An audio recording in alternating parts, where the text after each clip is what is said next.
Pues buenos días a todos. Mi nombre es María Andrés. Yo creo que muchos de vosotros me conocéis porque sois habituales de esta serie de Conversando con Europa, junto con mi compañero Jürgen. Aquí estamos otra vez y esta mañana para saludar a una eurodiputada especial, Susana Solís, a la que estoy encantada de dar los buenos días, porque tenemos un tema muy interesante, la inteligencia artificial en el sector de la salud. Son dos temas, inteligencia artificial y sector sanitario, súper actuales, no tengo que explicaros por qué, y sobre los que está debatiendo el Parlamento Europeo y que van a ser de gran relevancia en los próximos meses. ¿Cuántas veces hemos escuchado hablar en las instituciones europeas durante la crisis del coronavirus del pasado año, durante todo el año pasado, que los fondos de recuperación, que Next Generation debía estar enfocado tanto en una Europa, por un lado, más verde, pero sobre todo más digital y con una investigación fuerte en temas de salud que pueda ayudarnos a recuperarnos de esta crisis, ¿no?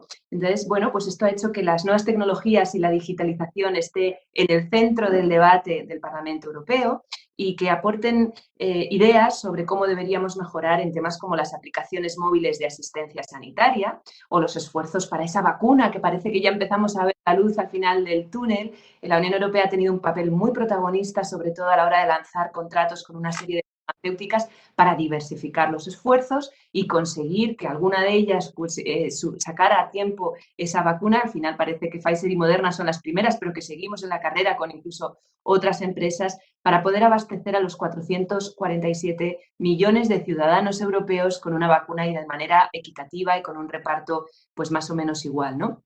Desde el Parlamento Europeo, además, yo quisiera de verdad agradecer a todos los científicos, a todas las personas que nos estáis escuchando desde el chat y que os dedicáis a la investigación y que os interesáis en estos temas porque me parece que es, bueno, pues que sois los héroes de este siglo XXI que estáis consiguiendo sacar en un tiempo récord y con ayudas a veces financiadas por la Unión Europea, aunque no solo estas ayudas adelante. Hoy tenemos, decíamos, a la eurodiputada Susana Solís, que es vicepresidenta de la Delegación para las Relaciones con la Península de Corea y además miembro de la Comisión de Desarrollo Regional y de la Comisión Especial que se ha creado en el Parlamento Europeo sobre inteligencia artificial en la era digital. Y ahí es donde nos vamos sobre todo a centrar esta Susana. Susana se licenció, os la presento para aquellos que no la conozcáis todavía, en Ingeniería Industrial y tiene un MBA en el Instituto de Empresa, lo que hizo que desarrollara parte de su carrera profesional antes en el sector privado antes de entrar en política. Se inició en el año 2015 como miembro de Ciudadanos, ha sido diputada en la Asamblea de Madrid durante la 10ª legislatura y desde el 2019 forma parte del grupo Renew Europe, ya sabéis, los liberales del Parlamento Europeo. Quiero agradecerte de verdad, Susana, que estés con nosotros aquí, porque sé que es una semana horrible, pleno, en el que se ha hablado de las vacunas, por supuesto, de los planes de igualdad, de un montón de temas interesantes y que estamos ahí con la lengua afuera en un viernes por la mañana, recién clausurado el pleno, y aquí estás tú con nosotros para hablarnos de este tema tan interesante. Os recuerdo a todos los que nos estáis viendo por el chat, por favor, que aprovechéis la primera intervención que vamos a tener de Susana, entre 10 y 15 minutos, para ir poniendo vuestras preguntas, y los compañeros que tengo aquí, que aprovecho a saludar y a dar las gracias porque sois un equipazo y estáis siempre detrás, pues me las van chivando a mí por WhatsApp para organizarlas y yo te las propondré después de tu intervención inicial. Susana, gracias y adelante, el micrófono es tuyo. Muchas gracias, María, y lo primero, muchísimas gracias por la invitación, porque siempre es un placer participar en estos debates de esta forma tan fácil y, bueno, entre amigos. Y además es que me encanta porque hoy hablamos, creo que de un tema que, como tú decías, está en el centro del debate del Parlamento Europeo, y es la relación entre salud y tecnología, ¿no? Y inteligencia artificial. Y yo creo que en estos momentos tan difíciles que estamos viviendo, pues quiero ser optimista, ¿no? Y apelar a ese viejo dicho que dice que hay una oportunidad en cada crisis, ¿no? Y yo creo que si algo hemos aprendido de esta crisis sanitaria es que saldremos de ella gracias a la ciencia y a la innovación. Creo que todos tenemos claro que la pandemia ha puesto de manifiesto el papel de la tecnología para detectar, para rastrear, para tratar el virus, pero también para ayudarnos a continuar en nuestra vida diaria durante el confinamiento, ¿no? En todos los ámbitos, en educación, en teleworking, en el ocio. Y también en Europa estamos convencidos que van a ser la ciencia y la tecnología la que nos aporten también la solución para salir a la crisis económica. Y si también algo nos ha hecho ver esta crisis es que hemos tenido las barreras, ¿no? También hemos detectado de una forma muy rápida las barreras que tenemos para desarrollar todo el potencial. Yo creo que lo hemos visto como gaps en el mercado único, trabas en la innovación, falta de infraestructuras y que tiene que ser una prioridad para consolidar esa resiliencia ante futuras crisis, derribar todas esas barreras. Es decir, tenemos que actuar ya. O sea, la tenemos que apostar por la transformación digital. Europa está convencida de que la recuperación económica vendrá de la mano, como tú decías antes, de esa transformación verde y de la transformación digital. Y otra de las lecciones que tenemos de la crisis es que también tenemos que reforzar nuestros sistemas de salud europeos, ¿no? Tenemos escasez de profesionales, necesitamos un sistema de salud, como decimos aquí, mucho más resiliente. Yo creo que es la palabra que se repite semana tras semana en el Parlamento Europeo. Y sin duda la digitalización, la inteligencia artificial van a ser los catalizadores de ese cambio. Y a mí me gustaría hablar, yo creo que estamos todos convencidos, el potencial de la inteligencia artificial es enorme, tenemos que acelerar la implementación, pero como cualquier tecnología, la inteligencia artificial ofrece oportunidades inimaginables, pero también muchos riesgos, ¿no? Riesgos elevados. Y el uso inadecuado puede dar lugar a graves consecuencias, por ejemplo, en igualdad de oportunidades o, por ejemplo, en la salud de los ciudadanos, que puede llegar a poner en riesgo las vidas humanas. Por lo tanto, lo que tenemos que hacer y lo que estamos convencidos desde la Unión Europea es que tenemos que identificar esos riesgos y proponer soluciones. Y en el Parlamento Europeo, para abordar todos esos desafíos que supone la inteligencia artificial, se creó esta comisión especial sobre inteligencia artificial y digitalización, de la que tengo el honor de ser uno de esos 33 miembros. Y en este momento la comisaria, Margrethe Vestager, nos instaba a los miembros de esta comisión a mirar hacia el futuro, a imaginar dónde debería estar la inteligencia artificial en 2030 y cómo va a formar parte de nuestra sociedad. Y que tuviésemos una visión a largo plazo y estratégico. Por eso, lo que nosotros estamos haciendo en esta comisión es evaluar el impacto que puede tener en los diferentes sectores, por supuesto también en el sector sanitario, qué están haciendo otros países en el mundo, qué lecciones aplicar aquí en la Unión Europea y, sobre todo, proponer una normativa que asegure una adopción adecuada de la inteligencia artificial, pero siempre en línea con nuestros principios europeos y de nuestra ética europea.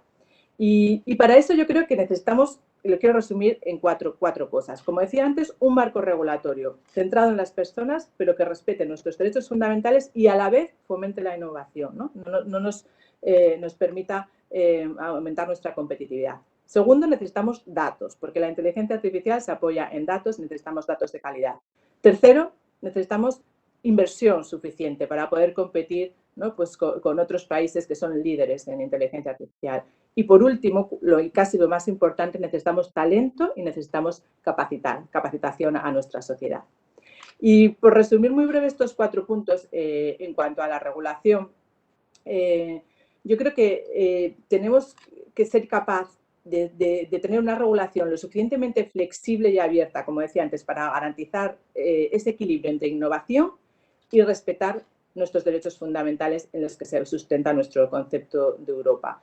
Y yo creo que hay bastante unanimidad ya por todos los involucrados en que este enfoque europeo basado en el riesgo, es decir, según el sector y el uso de las aplicaciones que proponía la Comisión en el Libro Blanco, es el acertado. Es decir, cuando tengamos aplicaciones de muy alto riesgo, pues necesitamos normas ex ante, normas ex post, como pueden ser, por ejemplo, los usos sanitarios, en los que tengamos una intervención mucho más exigente para legislar sobre inteligencia artificial y en otros casos donde no sea tan crítico, porque muchas de las aplicaciones de inteligencia artificial, muchas de ellas pues son aplicaciones de bajo riesgo, pues en esos casos tener una legislación más light, ¿no? Creo que también es importante a la hora de legislar que tengamos mecanismos para asegurar la confianza de los ciudadanos en la inteligencia artificial. Es decir, transparencia, hablamos de transparencia a los algoritmos, de los códigos, siempre respetando, por supuesto, la propiedad intelectual, pero que seamos capaces de entender e interpretar cómo funcionan los algoritmos y cómo se obtienen mediante su aplicación los resultados, ¿no? También necesitamos mecanismos de, digamos, accountability, ¿no? Es decir, registrar, establecer las condiciones para que haya una supervisión humana de estos sistemas y de sus decisiones claves. Y es decir, que no se vea como una caja negra que toma decisiones de forma autónoma. Porque si no lo hacemos así, nos arriesgamos, por ejemplo, a que no haya confianza y que pase como con las apps de rastreo, ¿no? Que al final, pues creo que he leído ayer que el impacto en España ha sido mínimo porque falta esa confianza de los ciudadanos. Y yo creo que no solo ya en inteligencia artificial, esto me lleva a una reflexión que luego podemos hablar, pero que necesitamos que en el desarrollo de toda la tecnología se haga siempre con una visión ética desde el diseño. Creo que esto da mucho para hablar, no quiero, extenderme mucho, pero tenemos que tener en cuenta cuando desarrollamos la tecnología no solo el retorno económico, sino también el retorno en sostenibilidad, ahora que hablamos tanto del Green Deal, el retorno positivo en la sociedad, es decir, cómo nos va a afectar a nosotros como persona, en nuestra vida, en nuestro día a día, y también el integrar también la perspectiva del futuro, ¿no? ¿Qué va a afectar en el futuro esa tecnología o ese algoritmo completo? Como decía, primero legislación, segundo datos. Las aplicaciones de inteligencia artificial se basan en grandes cantidades de datos. La prioridad en Europa, yo creo que la debemos concentrar en tener ese espacio europeo de datos. Hoy en día siguen existiendo enormes obstáculos para combatir y analizar, por ejemplo, los datos unitarios más allá de las fronteras. Lo hemos visto durante esta pandemia. Y en los próximos meses tenemos que acelerar la puesta en marcha de ese espacio común europeo de datos para la salud, con un sistema sólido de gobernanza de datos y de reglas para el intercambio de los datos, ¿no? Siempre asegurando la confidencialidad y, sobre todo, tenemos que garantizar la interoperabilidad de los datos. Porque esto es preocupante, no solo de un país a otro, incluso dentro de nuestro mismo país, ¿no? Vemos que entre las comunidades autónomas hay un mosaico de formatos y normas diferentes y es muy difícil poder aplicar la tecnología cuando realmente los datos no se entienden de una comunidad autónoma a otra o incluso en una comunidad autónoma dentro de un sistema sanitario y otros. Entonces, esto es fundamental y yo creo que va a ser una de las prioridades que vamos a tener aquí en la Unión Europea. Esto, por ejemplo, una ventaja o algo que sea muy evidente es la posibilidad de tener historias clínicas electrónicas, ¿no? Que se entiendan en los diferentes países europeos. En tercer lugar, decíamos regulación, datos, presupuesto. Necesitamos, en tercer lugar, presupuesto, inversión. Tú hablabas antes de los fondos europeos, que son una oportunidad para España, pero desde luego las dos prioridades que tienen esos fondos es nuestra transformación digital y la transformación verde. Tenemos que aprovechar todos estos fondos que nos llegan, no podemos quedarnos atrás. Y no solo los fondos de recuperación, pero sino también todos los fondos estructurales, que donde veíamos y estamos denunciando que España tiene una baja ejecución de esos fondos durante el periodo anterior, 2014-2020, tenemos que trabajar para que realmente se utilicen para apoyar a la tecnología y a la digitalización. Es fundamental. Yo creo que Europa se ha dado cuenta que necesita invertir más, por eso también hemos pedido más presupuesto para los programas EU for Health, para el programa Digital Europe, pero desde luego tenemos que invertir más y también tenemos que gastar mejor. Y por último, el cuarto punto, el talento, ¿no? Capacitar a los profesionales. Necesitamos más profesionales en tecnología, necesitamos más mujeres en tecnología y desde luego tenemos también que invertir en la capacitación y en la digitalización de la sociedad. Para que esta transformación realmente llegue a todos, todos los trabajadores tenemos que estar preparados para estos cambios que va a suponer la incorporación de la inteligencia artificial en cada uno de nuestros sectores. Pero en el caso de los sistemas de salud, pues yo creo que es fundamental para no perder ese salto hacia la digitalización, ¿no? Necesitamos asegurar, por una parte, la formación académica que sea adecuada y, por otra parte, capacitar al personal sanitario ya existente. Yo creo que son las dos patas, porque solo así podemos implementar los cambios que va a traer la inteligencia artificial. Y mira, a día de hoy, un 46% del personal sanitario siente que no ha recibido la educación y el apoyo suficiente para enfrentarse a la digitalización. Por lo tanto, esto es clave. La inversión en tecnología tiene que ir acompañada de la inversión en capacitación. Y estas campañas van a ser fundamentales. Y yo también creo que los sistemas educativos, ¿no?, también tienen que unir a este cambio. Los programas universitarios tienen que estar actualizados, con profesores formados en las últimas tecnologías y que garanticen que nuestros alumnos están preparados para el futuro. Y también tiene que haber cambios en las formas de los equipos que trabajan en tecnología. Yo creo que tienen que ser mucho más interdisciplinares. A día de hoy son muy homogéneos. Tenemos que incluir en esos equipos, como decía antes, que desarrollan tecnologías del futuro que pueden tener consecuencias importantes, pues, personas de diferentes disciplinas, éticas, sociológicas, filosofía, y también mujeres, ¿no? Porque yo creo que es importantísimo. El campo de la inteligencia artificial es masculino y solo un 12% de las mujeres están en este sector. Por lo tanto, yo creo que no tengo que decir que los equipos con mujeres tienen más retorno, tienen un impacto mayor y además tienen, bueno, pues creo que una visión más centrada en el ser humano.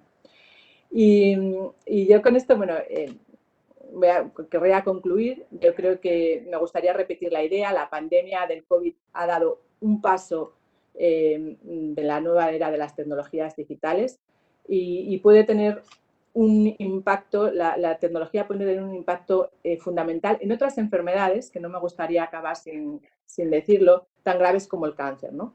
Entonces tenemos que ver, desde la Unión Europea hemos puesto la inteligencia artificial también en el centro de la estrategia para luchar contra enfermedades, por ejemplo, como el cáncer, porque yo creo que el potencial es indudable. También, como decía antes, necesitamos reconocer que la implementación supone retos éticos, normativos y legales. Y como he dicho, bueno, pues para desbloquear todo ese potencial necesitamos capacitación, necesitamos una regulación, necesitamos infraestructuras de datos y necesitamos datos. Y yo creo que si somos capaces de dar respuesta a estos retos, pues también tendremos unos servicios de salud y unos sistemas sanitarios mucho más sólidos, mucho más eficientes, mucho más resilientes, que yo creo que es la palabra que se repite, que me pregunta todo el mundo qué significa resiliente, una palabra que no utilizábamos antes y que ahora está en boca de todos, ¿no? Y nada más, yo creo que podríamos hablar de 1000 cosas, pero como este es un tema tan amplio, pues prefiero que seáis vosotros los que hagáis las preguntas. Me parece un tema apasionante. Me parece que nuestro futuro y nuestra competitividad va a depender en la medida en que seamos capaces de integrar la tecnología a nuestra sociedad, pero también yo creo que no podemos olvidar, y yo soy una persona técnica, pero la parte ética y lo que conlleva el gran salto que vamos a dar, ¿no?, hacia la inteligencia artificial, no podemos olvidarla a la hora de regular esta tecnología en Europa. Muy bien. Muchas gracias.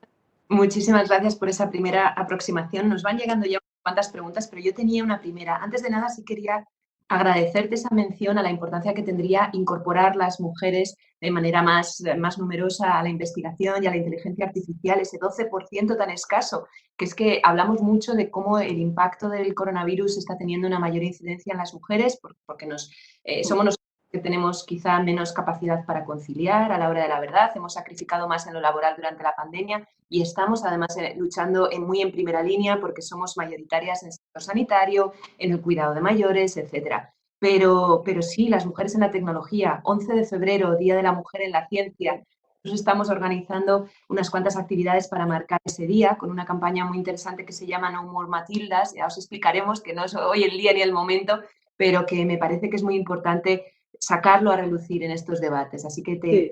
Y pues yo aprovecho además, María, porque la próxima semana presento un informe en iniciativa propia aquí en el Parlamento sobre los cambios que tenemos que hacer para que haya más mujeres en STEM, ¿no?, en carreras técnicas. Y precisamente lo voy a presentar porque me parece fundamental. Detrás de los algoritmos tiene que haber también mujeres escribiendo esos algoritmos. Y desde luego que no seremos capaces de hacer una sociedad diversa si no incorporamos más mujeres en la tecnología. Es otro de mis temas apasionantes.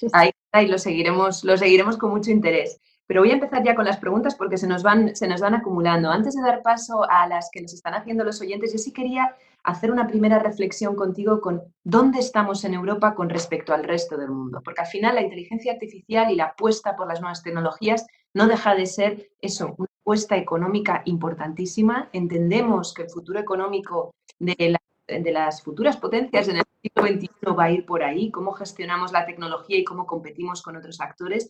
Y tenemos el caso de unos Estados Unidos que hasta ayer nos miraban de espaldas y bueno, no, habíamos perdido quizás ese aliado fundamental en la defensa del multilateralismo y que ahora queremos pensar que vamos a recuperar con un Joe Biden que ha hablado de volver al clima con el Acuerdo de París y a colaborar de manera más activa con Europa. No sé si ves que quizás haya más oportunidades de alianzas o de investigación con Estados Unidos o cómo podemos plantearnos las relaciones con Estados Unidos. Y por otro lado, desde el otro espectro tenemos a China, un país que está dando una respuesta muy contundente a la crisis del coronavirus. Yo tengo un familiar que vive allí y él me contaba, es que no os podéis imaginar, cuando tenéis estos debates en Europa, yo salgo y me meto en el metro y tengo la obligación, si quiero salir a trabajar y me permiten circular, de tener una app en el móvil y voy pasándola. O sea, yo entro en el metro y ellos saben en qué vagón de metro estoy.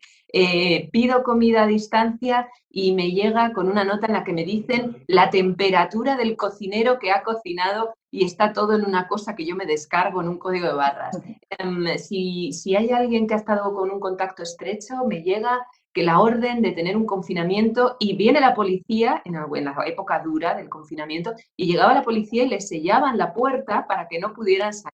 Claro, todos estos ejemplos, que es verdad que son de una lucha súper contundente contra el virus y que así consigues bajar las cifras de incidencia y de contagio, tienen un montón de recelo por parte de esos ciudadanos, por lo menos los españoles y por supuesto también los europeos, como tú comentabas, Susana, de a lo mejor si no hemos conseguido que la gente se bajara la app porque no se confía demasiado en ese poder tan excesivo que puede llegar a tener el Estado manejando los datos personales. ¿Dónde está el equilibrio? Ya lo has mencionado antes, pero ¿cómo conseguiremos un poco entrar en esa carrera con China y con Estados Unidos y a la vez mantener nuestro equilibrio con los valores que defendemos desde Europa, ¿no? Sí, desde luego. Esa es la gran pregunta y yo creo que Europa se ha dado cuenta de que tenemos que luchar por esa carrera hacia de la inteligencia artificial. No estamos ahí ahora. Y también que tenemos que, como tú decías, replantearnos las relaciones tanto con Estados Unidos, que yo creo que bueno, va a ser un paso adelante, pero también con China, ¿no? Porque hay muchas relaciones bilaterales entre diferentes países y realmente no tenemos una posición fuerte con respecto a China. Yo creo que es algo que estamos viendo como prioritario porque al final la tecnología tiene un valor geopolítico. O sea, al final estamos hablando de algo que va a ser fundamental en nuestra posición geopolítica en el mundo. Y en ese sentido, yo creo que con la inteligencia artificial, bueno, siempre se dice que China tiene los datos, Estados Unidos tiene el dinero, y Europa tiene las ganas o el propósito de hacerlo diferente y de hacerlo bien, ¿no? Entonces, esto nos va a llevar a que tenemos que actuar de una forma diferente en cuanto a los datos y por eso es tan importante este espacio europeo de datos confiables, de datos que realmente respeten nuestra confidencialidad y que no estén sesgados y tenemos que respetar los derechos fundamentales en una legislación. El equilibrio, o sea, la dificultad está en cómo toda esa legislación que tiene que está limitada porque lo más importante son los derechos fundamentales, ¿no? Que es nuestro sustento de la Unión Europea, no limite la innovación y no limite pues, nuestra competitividad con estos dos grandes países, ¿no? Y yo creo que eso es la gran dificultad que tiene Europa. Necesitamos invertir mucho más. Es que invertimos solo una pequeña parte de lo que invierte Estados Unidos en inteligencia artificial. Entonces, no solo sirve con lo que invierte Europa, sino que todos los países, todos los Estados miembros necesitamos invertir mucho más, necesitamos tener estrategias conjuntas, hay estrategias diferentes de inteligencia artificial en cada uno de los países y necesitamos coordinarnos mucho mejor para realmente posicionar Europa donde tiene que estar. Y aquí los datos es clave. Y el comisario Breton siempre dice que se nos ha pasado la primera oleada de datos, ¿no? Lo que son los datos personales, todos nuestros datos personales están en servidores alojados en grandes compañías que realmente fuera de nuestro alcance, ¿no? Pero ahora viene la segunda gran oleada de datos, que son los datos industriales, los datos del Internet of Things, de nuestros dispositivos. Esos datos, Europa tiene la posibilidad ahora de manejarlos, tienen la posibilidad de utilizarlos y eso es en lo que estamos ahora en ese espacio europeo de datos, hablando de una nube europea de datos por primera vez, de hacer ese esfuerzo por coordinar las diferentes iniciativas, como tú hablabas antes de Gaia X, ¿no? en Alemania y en Francia, pero hacer una federación, una nube europea de datos, y eso es lo que estamos ahora realmente hablando. O sea, yo creo que la ventaja de Europa puede ser precisamente contar con un espacio europeo de datos, datos de calidad, datos que no están sesgados, que respetan toda la confidencialidad y que al final representa ese ecosistema de excelencia por el que podamos también atraer talento, ¿no? En Europa tienes los datos para poder trabajar. Y ahora tenemos esa segunda oleada de datos industriales y yo creo que es lo que tenemos que aprovechar ahora. Pero desde luego necesitamos una posición mucho más firme y una posición mucho más clara respecto a nuestras relaciones con China y nuestras relaciones con Estados Unidos. Efectivamente, y respecto a los datos empieza a haber también bastantes preguntas. Mira, primero te hago un comentario. Jaime del Barrio, más que una pregunta, es un comentario, nos dice: muchísimas gracias. Europa, en mi opinión, llega un poco tarde a la transformación digital en general, ya lo has mencionado tú, ¿no? Esa primera oleada de datos que nos estamos perdiendo. Y en salud en particular, dice él. Además de la regulación, la inversión, el talento, la capacitación, en mi opinión hace falta liderazgo. ¿Cómo se va a recuperar ese tiempo perdido? Yo creo que es más un comentario que una pregunta muy abierta a la que estás respondiendo durante esta hora, pero lo dejo ahí. Era el comentario de Jaime del Barrio. Y vamos con Javier Vega, Admit TX, que es la empresa Admit Therapeutics, perdón, y que se pregunta si nos podrías informar si existe actualmente alguna iniciativa muy ambiciosa para estandarizar y mejorar el acceso a los datos a nuestros biobancos europeos. Yo creo que es un poco lo que acabas de comentar, pero quizá puedas dar un poquito más de detalle. Bueno, como decía, ahora mismo yo creo que la prioridad que tenemos para avanzar en inteligencia artificial es tener ese espacio europeo de datos. Se ha lanzado ya una alianza europea de datos industriales en la nube, que va a estar compuesta por representantes de todos los Estados miembros, por los proveedores de computación en la nube, por los usuarios, y que, bueno, se espera que movilice unos 10.000 millones de euros. Digamos que es esa nube federada europea. El gran esfuerzo tiene que estar, como ya decía, en fomentar el desarrollo de la computación en la nube, invertir en supercomputadores y también dentro de esa estrategia que ha presentado Europa, ¿no? Sobre la estrategia de datos, si algo tenemos que priorizar es la nube, o sea, la nube,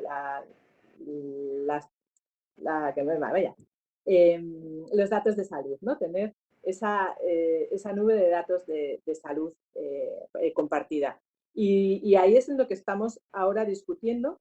El programa EU for Health es lo que está tratando de ver, pero tenemos que resolver primero cómo hacemos para resolver la interoperabilidad entre los diferentes datos. Pero desde luego que es una de las prioridades, está encima de la mesa y va a haber muchísima regulación en los próximos, muchísima legislación en los próximos años, en el próximo periodo de este mandato, y una de las prioritarias será trabajar hacia esa interoperabilidad de los datos de salud.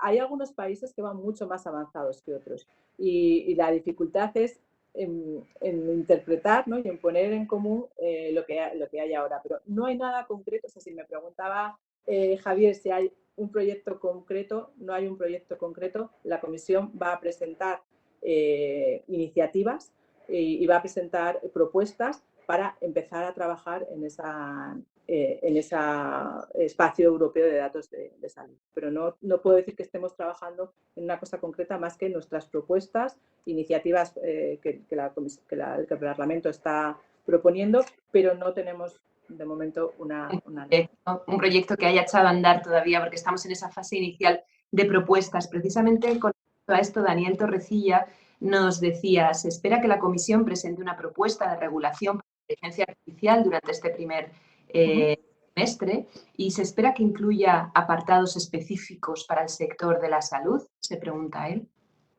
Esperamos, vamos a ver, la propuesta que nos está presentando la Comisión se basa en el libro blanco que ha presentado y donde se va a ir desgranando en diferentes legislaciones, ¿no?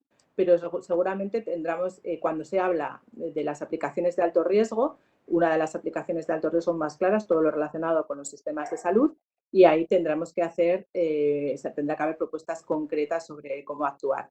Lo que se está hablando ahora es precisamente lo que estamos tratando en nuestra comisión de AIDA, es cómo identificar en los diferentes sectores los diferentes gaps o el nivel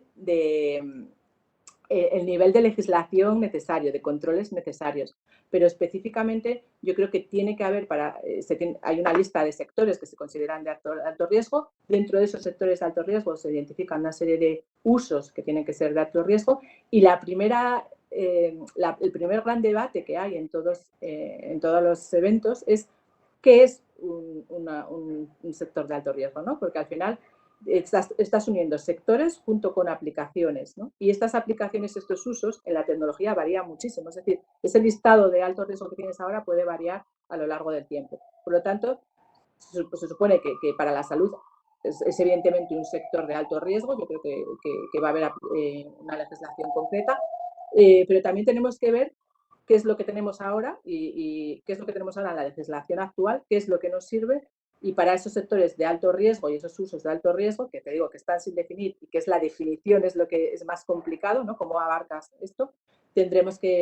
Habrá pues unas condiciones especiales y una certificación especial, ¿no? Certificaciones sobre los usos de la inteligencia artificial. Pero yo creo que es lo que pasa ya, no será muy diferente a lo que hay ahora, por ejemplo, con los dispositivos médicos, ¿no? Que tienen diferentes tipos de certificaciones según su riesgo y tendrá que ser algo similar.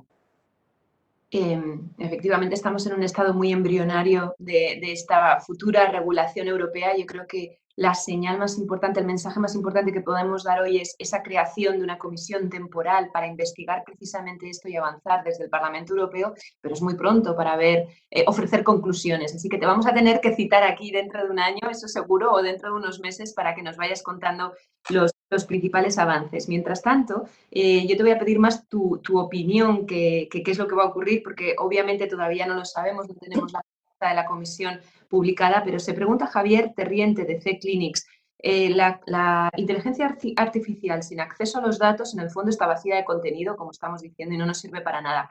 ¿Va a haber iniciativas concretas para que se compartan los datos clínicos y preclínicos de pacientes? Sí, eso es lo que intentaba decir antes. La inteligencia artificial sin datos no vamos a poder avanzar. Y por lo tanto sí que hay esa iniciativa para poder compartir datos de pacientes de una forma, se está hablando de una forma anonimizada o pseudonimizada, o sea, pero se está trabajando ya exactamente ahora la comisión en cómo se pueden anonimizar los datos y compartir. Para nosotros tiene que ser, es la prioridad, ¿no? Hacer que esos datos sean interoperables, asegurando la confidencialidad de los datos de los pacientes, porque solo así nosotros seremos capaces de ceder nuestros datos, ¿no? O sea, si tú confías en que esos datos van a estar, no están anonimizados de alguna manera, también hay proyectos para utilizarlos, se llama Real World Data o Real World Evidence, es decir, se está trabajando desde diferentes puntos de vista, desde diferentes ámbitos, para poder compartir los datos sanitarios. Lo hemos visto durante la pandemia, hemos sido incapaces de compartir los datos entre los diferentes países y desde luego que esto nos ayudaría a avanzar muchísimo para nuevas medicamentos, contra nuevas enfermedades, infecciones y demás. Entonces, es fundamental y se está haciendo. Yo creo que es la prioridad. O sea, la prioridad son los datos y dentro de los datos ese sistema, ese sistema de datos de salud compartido. Muy bien, pues vamos con la siguiente pregunta. Klaus Bergmeyer es uno de los oyentes que nos dice ¿qué medidas tiene el Parlamento Europeo para prevenir la intrusión de un surveillance capitalismo, un capitalismo más vigilante, con demasiado poder, si dejamos todo el desarrollo de aprovechamiento de la inteligencia artificial a las entidades privadas? ¿Qué papel tiene que jugar el Estado? ¿Qué papel podemos dar a esas grandes corporaciones privadas? Y lo uno a otra pregunta de Javier Sánchez, Instituto de Biomecánica de Valencia, que se pregunta cómo vamos a evitar que crezca la brecha digital entre las aplicaciones deshumanizadas y las personas más vulnerables. Todo el tema bueno, pues por un lado, el poder que adquieren las entidades privadas y si podemos darles ese poder a la hora de investigar, y por otro lado las aplicaciones que quizá puedan poner al descubierto la vulnerabilidad de ciertos sectores de personas. Yo creo que hay algo fundamental y que es algo que tenemos en cuenta mucho aquí en el Parlamento Europeo, y es todo el componente ético de la tecnología, ¿no? Entonces, lo decía al principio. Esto es el comienzo de algo que va a revolucionar de una forma exponencial lo que tenemos ahora, ¿no? Y esto es el alcance es inimaginable. Por lo tanto, es importante para responder a todas estas preguntas que la ética se incorpore desde el diseño de la tecnología, desde el diseño del algoritmo, porque y que se tenga en cuenta, pues no solo, como decía antes, no solo el efecto económico en la sociedad, el beneficio, sino también el efecto que va a tener en la sociedad, eh, en, en la brecha, en brechas en la sociedad, el efecto que va a tener en nuestra forma de comportarnos. Por ejemplo, tenemos que ver también los efectos que tiene la tecnología en el estrés, en nuestra forma de vida, la sostenibilidad en el medio ambiente y también en el futuro, ¿no? Porque todas estas tecnologías que estamos haciendo ahora, en el futuro, ¿qué va a ocurrir? O sea, ¿qué impacto van a tener? ¿No? ¿Qué impacto va a tener este algoritmo? ¿Qué impacto va a tener el desarrollo de esta tecnología específica en la sociedad, en determinados grupos que ahora no participan de ellos? Si ahora mismo dejamos fuera una parte de la sociedad que no está capacitada, que no está digital, que no tiene acceso a la tecnología, ¿cómo se va a desarrollar? Y por lo tanto, para mí hay muchos dilemas, ¿no?, en inteligencia artificial, pero yo creo que siempre la respuesta es que tenemos que incorporar la ética desde el diseño, desde el inicio.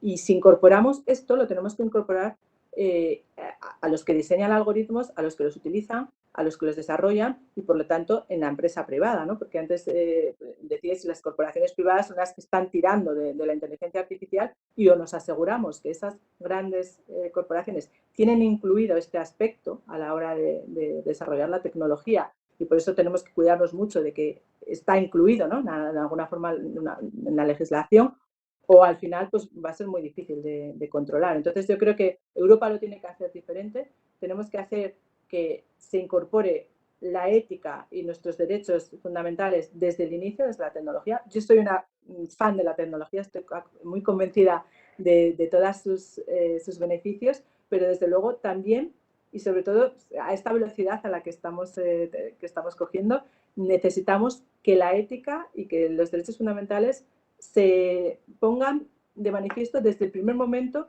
que quieras crear, digamos, un algoritmo o una aplicación, ¿no? ¿Para qué me sirve? ¿Cómo va a afectar a la sociedad? Y si no tenemos en cuenta el retorno en el bienestar de la sociedad, pues a lo mejor al final tendremos muchos problemas, como estamos viendo con grandes compañías que no citamos, ¿no? Pero que no todo es retorno económico, no todo, sino que tenemos que ver el retorno y el impacto que puede tener en la sociedad en el futuro. Entonces, la ética es fundamental y por eso yo creo que algo que no debemos obviar, ¿no? Sí, yo creo que ese dilema que tenemos siempre los europeos y que nos ponemos además muchas veces un poco, algunos científicos dicen la venda antes de la herida, por si acaso éticamente esto va a tener algún perjuicio, pues tenemos más prudencia y más reticencia, somos un poco más lentos a la hora quizás de echar a andar o de apoyar investigaciones más disruptivas que hace que nos puedan adelantar por la izquierda o por la derecha en otros países donde no tienen ese dilema, porque no solo plantean, porque no está tan entroncado en su cultura y en sus valores, pero eso es lo que nos define como europeos y lo que esa es la enorme dificultad y la enfrentáis en el Parlamento Europeo, en la Comisión Europea, a la hora de intentar legislar sin perder la batalla de la competitividad, asegurando que seguimos siendo europeos, ¿no? Que nuestro ADN y esa ética sigue estando Sí, ahí. porque, María, esa es la gran batalla y sobre todo a veces nos olvidamos, hablamos de las grandes corporaciones, pero nos olvidamos de las pymes, ¿no? De las pequeñas. O sea, al final, esto no funciona si no son las pymes las que son capaces de adoptar la tecnología. Entonces, si ponemos muchas barreras, porque claro, es muy fácil hablar de controles, de hablar de transparencia, pero ojo, tenemos que tener ese balance porque, como decía antes, bueno, podemos pues, dificultar la innovación, pero también podemos hacer que las pymes sean incapaces de poder adoptar este tipo de tecnologías si realmente les ponemos demasiadas barreras. Y al final las empresas se mueven, ¿no? La tecnología no conoce barreras y si ponemos demasiados controles en Europa o no lo hacemos de una forma muy razonada, pues se pueden mover a otros ecosistemas en otras zonas del mundo donde es más fácil innovar, ¿no? Y el talento se nos va, porque lo hemos visto. O sea, el talento europeo está muchas veces en otras zonas geográficas del mundo, con lo cual es algo que tenemos que tener muy encima. O sea, no solo se habla mucho de los riesgos, pero también de las oportunidades y, ojo, ¿qué hacemos con las pequeñas y medianas empresas para que adopten esta tecnología y no le pongamos más barreras? A mí me parece fundamental, ¿no? Pero ese equilibrio es el que debemos encontrar y es el que yo creo que es el gran reto que tenemos en Europa. Esa cuadratura del círculo. Y yo creo que la prueba del 9 está, de hecho, en los esfuerzos que hemos hecho mundialmente por la vacunación, por encontrar una vacuna. Se ve que cuando desde la Unión Europea se apoya de manera decidida, los fondos están ahí, el talento lo seguimos teniendo. Tenemos a muchos investigadores dentro de Europa que han sabido desarrollar en tiempo récord esa vacuna y que no tienen nada que envidiar a otras zonas del mundo. Pero bueno, hablando de las aplicaciones que se están usando en Europa y sobre todo en España en relación con el coronavirus, porque hay una pregunta relacionada. Pues las principales, podemos decir, son la asistencia COVID-19 de autodiagnóstico, Data COVID, que estudia la movilidad de los datos anonimizados para ver un poco las tendencias, y luego está PEP-PT, que utiliza los datos de los teléfonos móviles para rastrear y geolocalizar a las personas en tiempo real con ese esfuerzo de investigación. Entonces, tú comentabas antes, Susana, que quizás la falta de éxito o de generalización, como hubiéramos deseado, de esa aplicación entre la ciudadanía está precisamente en la falta de confianza de los ciudadanos hacia para qué van a utilizar mis datos. Y hay una pregunta muy interesante en el chat que se pregunta, ¿los datos utilizados por PET-PT serán solo utilizados con fines sanitarios? ¿Existe ya una ley adaptada a la utilización de esos datos de geolocalización en España y en Europa?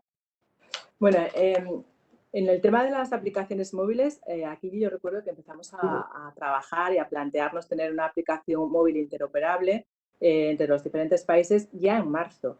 A mí, una de las cosas que más me preocupaba es que mientras otros países empezaban a poner esa aplicación en marcha y el debate era si los datos se centralizaban o no, y había dos países con dos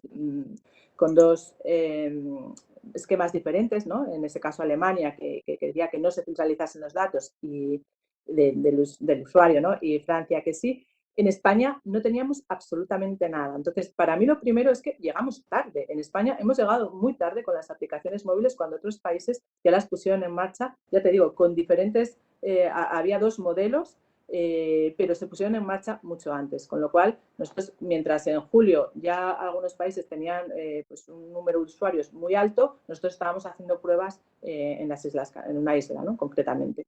Entonces, en primer lugar, ¿por qué íbamos tan tarde? O sea, quizá teníamos miedo a que, como tú decías, la falta de confianza, a que no se asegurase la privacidad de los datos, pero este era un proyecto europeo en donde se aseguraba la total confidencialidad de los datos, no se identificaba en ningún momento la persona y lo digo así porque esas aplicaciones funcionaban de esa forma, no se identifica la persona.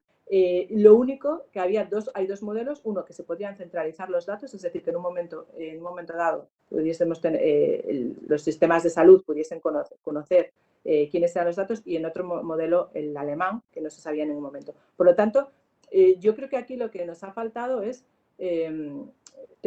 teníamos que difundir que esta tecnología, o sea, si no tenemos confianza en la tecnología, la gente no se lo descarga. No hemos hecho campañas suficientes de concienciación, ¿no? De que esto tenemos que asegurarles, por eso es fundamental, ¿no? Dar esa confianza de que los datos no van a ser nunca van a localizar a la persona, o sea, no van a poder identificarte, y así era la app española, pero claro, nos ha faltado, lo hemos hecho muy tarde, nos ha faltado una campaña de concienciación y desde luego que tenemos que plantearnos por qué no ha funcionado, ¿no? En España, mientras otros países ha funcionado mejor.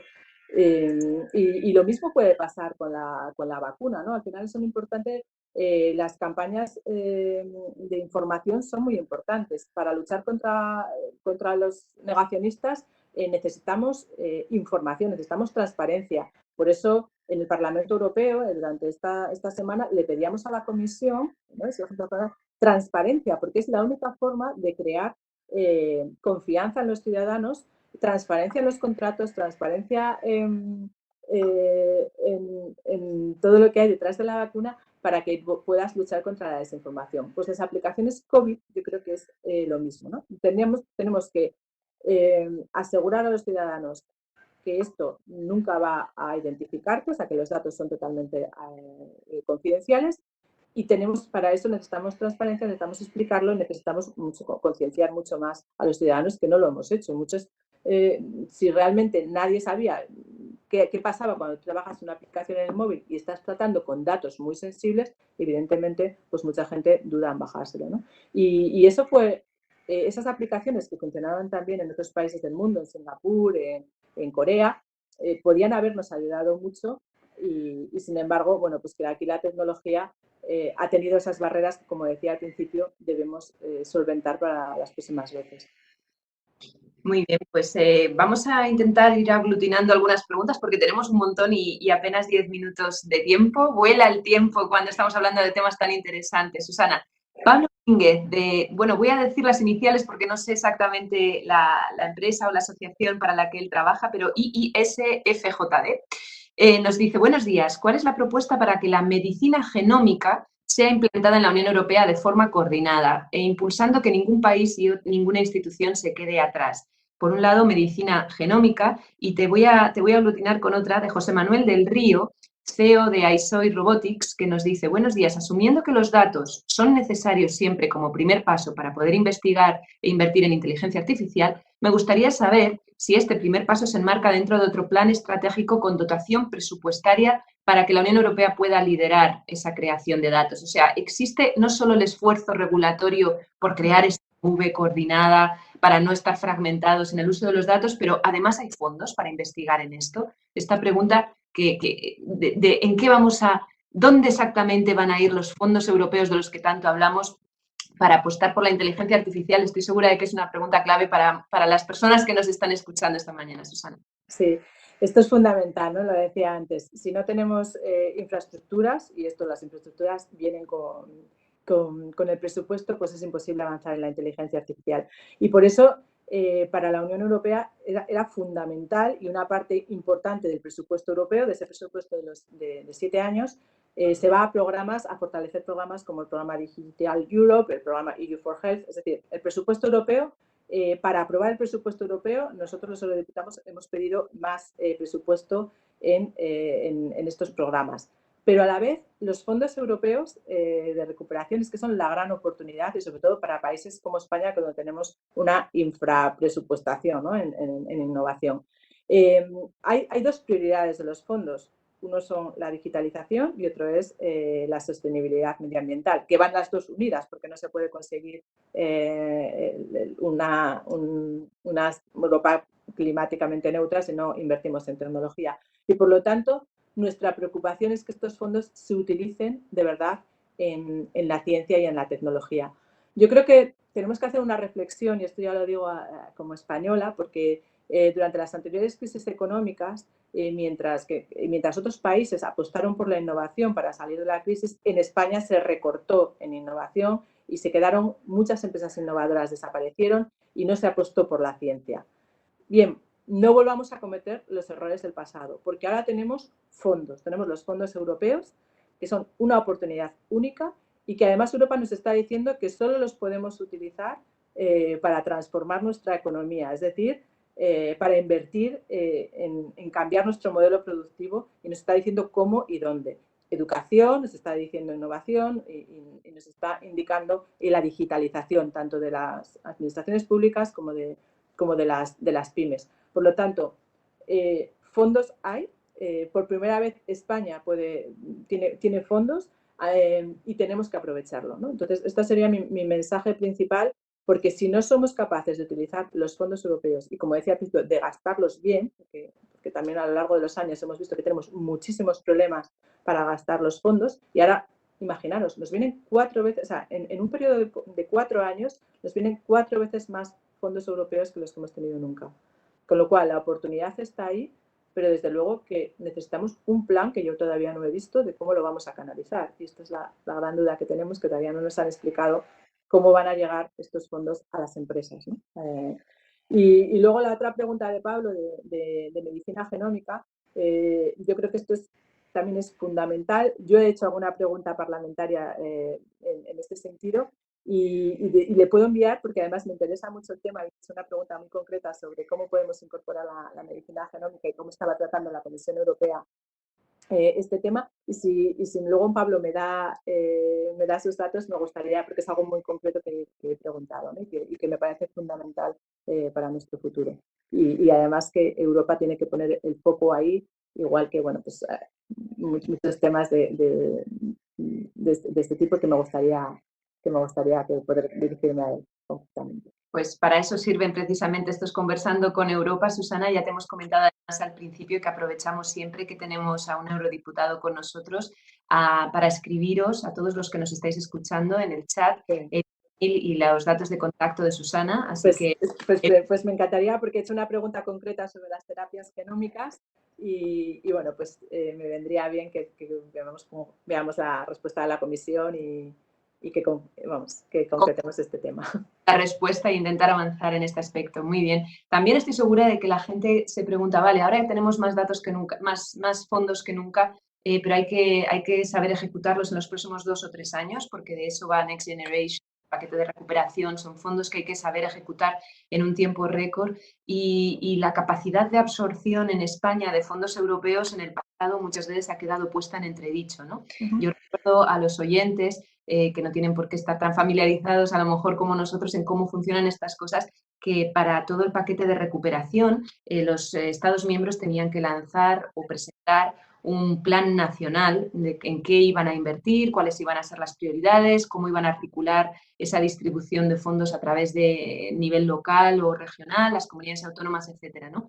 Y qué tipo de proyectos iban a subvencionar o a financiar. Y estos planes nacionales se han presentado ya, están ahora en estudio y deberían aprobarse antes de abril. Así que tenemos esa fase intermedia ahora, pero dentro de poco espero poder tener más datos, igual que comentabas tú, de cómo exactamente vamos a articular estos fondos y sobre todo que las empresas tengan más claridad y por eso es tan importante también darles tus datos de contacto porque quizás juntos podáis desbrozar un poco más toda esta burocracia europea de vale, pero yo a qué puerta toco, yo qué teléfono llamo, proyecto interesante y quiero enterarme de si los criterios que exigen a la hora de financiar fondos de investigación pueden adecuarse a mi proyecto.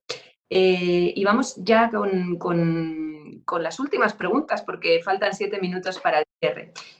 Hablaba José Carrasco de EMXYS, EMXYS, diciendo que hay estudios que demuestran la aplicación de imagen por satélite para, mediante inteligencia artificial, poder predecir plagas como la malaria o el Zika.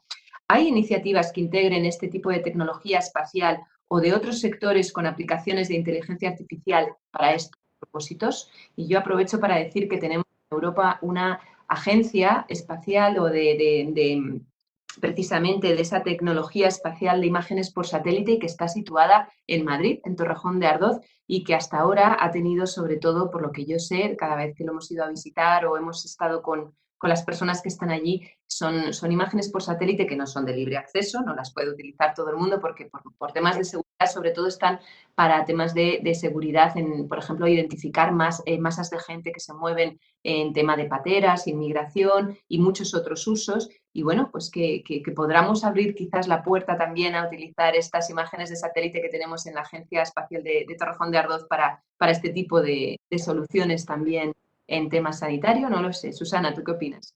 Sí, efectivamente, los usos de la inteligencia artificial, hemos hablado mucho del sector sanitario, pero desde luego hay usos en la agricultura, pues, como tú decías, ¿no? Para controlar los flujos migratorios. O sea, las aplicaciones son infinitas y desde luego que las aplicaciones por imagen satélite pues son necesarias y es uno de los campos que hay.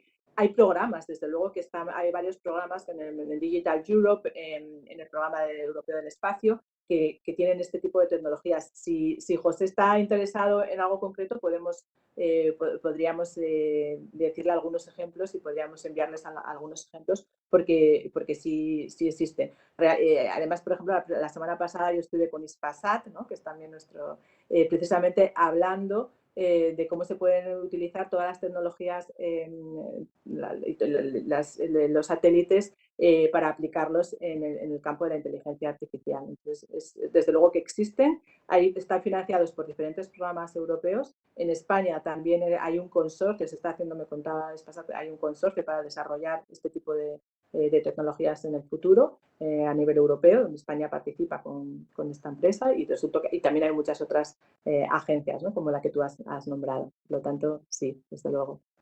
No soy especialista en el tema, en este tema de satélites, pero sí te puedo decir que sí existen. Estupendo. La agencia de Torrejón de Ardoz, me chivan por aquí, que me están siguiendo en WhatsApp, es la Agencia Europea de Satélites, perdón, no la espacial Namur, Agencia Europea de Satélites, que lo había dicho de manera incorrecta, disculpad. Muy bien, bueno, pues terminamos con una última pregunta, Susana, y cerramos ya el chat. Lamento, no podemos recoger más preguntas, pero por supuesto ahí quedan tus datos de contacto para que aquellos que tengan interés puedan seguirte, puedan preguntarte y continuar esta conversación más allá. Hablando un poquito de ese proyecto Gaia X, porque su objetivo es desarrollar los requisitos comunes para una infraestructura de datos europea y es una plataforma ambiciosa en la nube, en Francia, en Alemania, y que está participada, por lo que sabemos y por lo que hemos leído, por 22 grandes empresas europeas para intentar quizás escapar a ese control, a ese monopolio que podemos estar teniendo por Amazon, por Microsoft, por Google y por esas otras empresas que ninguna es europea. Pregunta, ¿podría convertirse? ¿Tú crees que de verdad tenemos la oportunidad de convertir a un proyecto como Gaia X, liderado, como decía, por Francia y Alemania, en el nuevo núcleo de las infraestructuras europeas en materia de datos? Esa es una pregunta que se debate mucho, porque ahora, como os decía antes, en Europa se ha lanzado la Alianza Europea para pues esa nube federada, y también hay que ver cómo esa alianza que se acaba de crear incorpora este proyecto de Gaia X, que es muy interesante. Pero la gran pregunta que nos estamos haciendo es, claro, para que estas nubes tengan éxito necesitas una economía de escala enorme. Entonces, ¿seremos capaces de competir con esas grandes compañías que ya tienen muchos años y por lo tanto una gran cantidad de datos, y aquí las economías de escala son fundamentales? Por lo tanto, esa es la gran pregunta, ¿no? Y lo que te están diciendo es que necesitas una gran economía de escala, o sea, necesitas muchísima economía de escala para poder competir con ellos. Pero desde luego que algo hay que empezar. O sea, no sé si realmente será la solución en el corto plazo, ¿no? Pero sí en el largo plazo. O sea, Europa tiene que trabajar y tiene que empezar a tener una nube europea. Tenemos que tener una supercomputación, o sea, infraestructura, y por eso también es fundamental tener capacidad de computación europea, fomentar el desarrollo de la computación en Europa. ¿Vamos tarde? Sí, pero desde luego, claro, de alguna forma necesitamos empezar, ¿no? Entonces, yo creo que va a ser un reto poder competir con los grandes proveedores de la nube que nos estamos todos imaginando, porque ya cuentan con esa escala.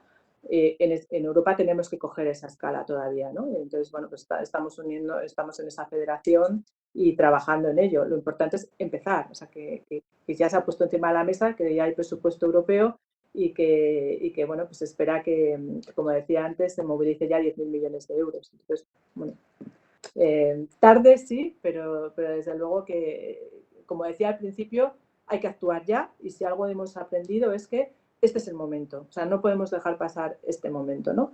Es verdad que tenemos muchos retos, que no somos los primeros, pero en este momento Europa está apostando por esto. Yo creo que España tiene que apostar también por la digitalización y por las tecnologías.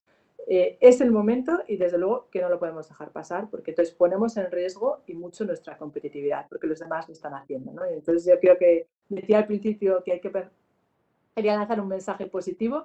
En todas las crisis hay una oportunidad. Bueno, pues veamos que de esta crisis también tenemos que tener nuestra oportunidad de dar ese salto cuantitativo y cualitativo que nos va a permitir competir en el mundo y sobre todo a España, ¿no? Yo quiero pensar, yo como española, quiero que España, hay muchísimo talento y que seamos capaces de aprovechar esta oportunidad de los fondos europeos y de que la sociedad se ha dado cuenta que el camino es la tecnología, por supuesto, como decía antes, garantizando nuestros derechos, pero este es el camino, lo hemos visto, estos son los fondos y por favor cambiemos también nuestro modelo económico en España. Muy bien, pues muchísimas gracias, Susana. Con esto llegamos a nuestro fin. Yo me quedo con ese mensaje positivo de apuesta por invertir esos fondos europeos de manera decidida. Durante la crisis del 2008 al 2015 tuvimos una rebaja en I+D+I en España del 10%, mientras nuestros socios europeos lo aumentaban un 25%. Cometimos un error, yo creo, importante del que no nos hemos acabado de recuperar, pero bueno, pues ahora es el momento, ahora tenemos esa financiación, hay que acelerar porque además es una demanda social que nos lo exige. Tú comentabas en tu discurso inicial que el 46% del personal sanitario no se siente capacitado además para llevar a cabo esas acciones más de contar con nuevas tecnologías y de aplicarlas a su campo. A mí es algo que me preocupa mucho. Nosotros ayer estábamos también reunidos con la gerente de un hospital importante en Madrid que nos hablaba precisamente de esas funciones de formación que están dando a toda velocidad en este hospital. No voy a decir el nombre porque ella, bueno, no le pregunté ayer si podía contarlo, pero que nos contaba un montón de retos a los que se hacen frente. La motivación que tenemos en España, el esfuerzo, el cómo echamos todos a rodar, el cómo ponemos un esfuerzo sobrehumano en llevar a cabo cosas adelante, pero que necesitamos esa formación y necesitamos apostar por la capacitación del personal que tenemos. Así que también comentabas esto de que las historias clínicas electrónicas quizá podamos ver un día donde podamos compartirlas en todos los Estados miembros. Yo casi me conformaría con empezar en España y poder en todas las comunidades autónomas, porque tengo un padre, por ejemplo, con diabetes que cuando viene de la región donde vive a Madrid tiene dificultad si no ha comprado la pluma específica para pincharse por el día porque no podemos acceder a las recetas electrónicas. En fin, cuánto todavía tenemos que recorrer por delante, pero para todo eso está esa apuesta por la inteligencia artificial, por la investigación y que el coronavirus consiga ser esa gran crisis que hemos sabido, ojalá, convertir en oportunidad para luchar también contra enfermedades tan importantes como el cáncer o el SIDA, ¿no? Que tanto se ha hablado estos días de que quizá las vacunas de última generación en las que estamos investigando puedan servir para dar respuesta a esas otras enfermedades. Con eso nos quedamos.